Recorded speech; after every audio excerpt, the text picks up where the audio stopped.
Now, with flu season upon us in the midst of the global health pandemic, doctors are advising patients to get the flu shot this year. The Dubai Health Authority has recently capped the price for the flu jab at 100 dirhams at all private health clinics in the Emirate. Although the flu vaccine doesn't prevent COVID-19 infections from occurring, doctors say it can reduce their severity by boosting patients' general immunity. I think in years gone by, clearly flu vaccines have been promoted for people, in vulnerable groups or at-risk groups. But I would, in answer to your question, I would say this year is unprecedented in what we've seen, and I would recommend that more people consider taking the flu vaccine, perhaps even if they hadn't considered themselves high risk or vulnerable in years gone by. And the reason for that is COVID-19, we found earlier on in the year, in the beginning of the pandemic, very often was piggybacking or, infecting somebody at the same time as another virus.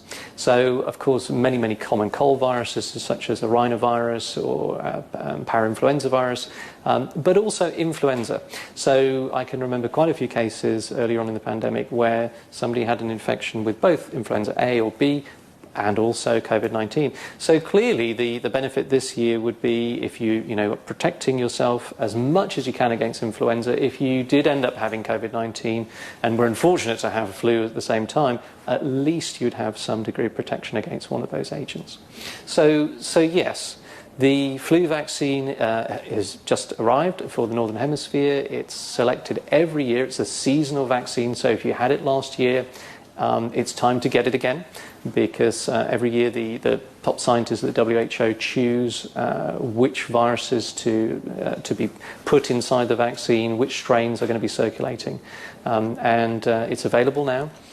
And I would say, if you've thought about it and you'd like to protect yourself, certainly if you have any type of chronic illness like diabetes or asthma, hypertension, you need to be coming in to get your vaccine. And certain other at-risk groups, I would say this year would include, frequent travellers perhaps. If people are starting to fly now, you're going to be at more risk of being exposed to flu as you get onto airplanes and travel through airports. And also perhaps anybody living with a vulnerable person at home. So, if you've got an elderly grandma or grandpa at home, this is another reason to protect yourself, i.e. thereby blocking the virus entering your household.